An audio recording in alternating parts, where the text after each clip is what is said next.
মধ্যরাতে হঠাৎ চোখ খুলে গেলে আল্লাহ তাআলার দুইটি নাম পড়ুন, তারপরে ফলাফল দেখবেন আপনি নিজে অবাক হয়ে যাবেন। মধ্যরাত, এই রাতটা হচ্ছে রাতের শেষ অংশে যদি আপনার চোখ খুলে যায় তাহলে মনে করবেন আল্লাহ তাআলা আপনাকে সফলতার দ্বার প্রান্তে পৌঁছে দেওয়ার জন্য আপনার চোখটাকে খুলে দিয়েছেন। কিন্তু দুঃখজনক হলেও সত্য, আমরা অনেকেই রাতের বেলা হঠাৎ করে চোখ খুলে গেলে অথবা ঘুম ভেঙে গেলে কিন্তু আমরা আল্লাহকে স্মরণ করি না। এই সময়টা হচ্ছে সবচেয়ে গুরুত্বপূর্ণ সময়।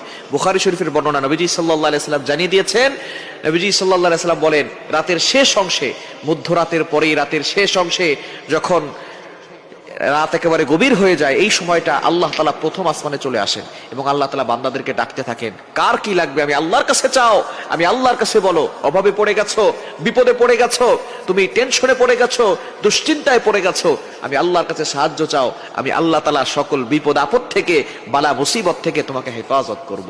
সুতরাং আল্লাহ নিজে এসে ওই সময় বান্দাদেরকে ডাকতে থাকেন। মুয়াজ্জিন 5 বার প্রতিদিন মানুষকে ডাকে, হাইয়া আলাস সালাহ, হাইয়া আলাল ফালাহ, কাম টু দা সাকসেস, সফলতার দিকে আসো, কল্যাণের দিকে আসো। কিন্তু একটা সময় এমন আছে যেই সময় আল্লাহ নিজে বান্দাদেরকে ডাকতে থাকেন। এই সময়টা হচ্ছে মধ্যরাতের পরে রাতের শেষ অংশে। এই সময়গুলোতে, এই সময় যদি আপনার চোখ খুলে যায়, আপনি এই আমলগুলো করতে দেরি করবেন না। আপনার ওযু করার দরকার নাই, ওই অবস্থায় আপনি আমলটি করবেন। আল্লাহ তাআলা দুইটি নাম পড়বেন 11 বার করে। কয়বার? এবং দুইটি নাম পড়ার আগে আপনি 3 বার দুরূদ শরীফ পড়বেন। দুরুদের ভিতরে সর্বশ্রেষ্ঠ দুরুদ হচ্ছে দুরুদ ইব্রাহিম। আমরা নামাজ যেটা পড়ি এই দুরূদটি বেশি বেশি পড়ার চেষ্টা করবেন। আল্লাহুম্মা সাল্লি আলা মুহাম্মদ ওয়া আলা আলি মুহাম্মদ কামা সাল্লাইতা আলা ইব্রাহিম ওয়া আলা আলি ইব্রাহিম ইন্নাকা হামিদুম মাজিদ। আল্লাহুম্মা বারিক আলা মুহাম্মদ ওয়া আলা আলি মুহাম্মদ কামা বারাকতা আলা ইব্রাহিম ওয়া আলা আলি ইব্রাহিম ইন্নাকা হামিদুম মাজিদ। এটা আপনি 3 বার পড়বেন। আর যদি এটা একটু বেশি কষ্ট হয়ে যায় তাহলে সাল্লাল্লাহু আলাইহি ওয়াসাল্লাম, সাল্লাল্লাহু আলাইহি ওয়াসাল্লাম, সাল্লাল্লাহু আলাইহি ওয়াসাল্লাম, এটা 3 বার পড়বেন। এরপর আল্লাহ তাআলার দুইটি গুণবাচক নাম পড়বেন। আল ওয়াহ্হাবু, এটা পড়বেন 11 বার।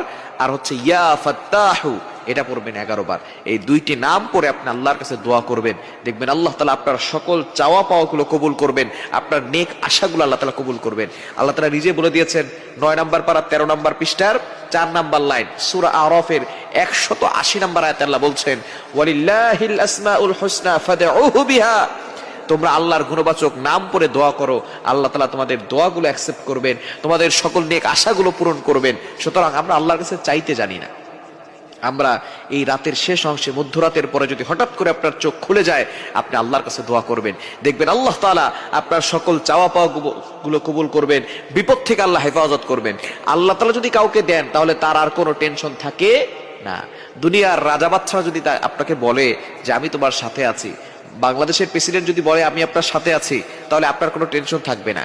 আমেরিকার প্রেসিডেন্ট যদি বলে আমি তোমার সাথে আছি, আপনার কোনো টেনশন থাকবে না। যদি আল্লাহ তাআলা সকল রাজাদের রাজা, মহারাজা, তিনি বলেন আমি তোমাদের সাথে আছি, আমি তোমার সাথে আছি, তাহলে ওই ব্যক্তির আর কোনো টেনশন থাকার কথা না। সুতরাং আল্লাহ হচ্ছেন সকল রাজাদের রাজা, মহারাজা।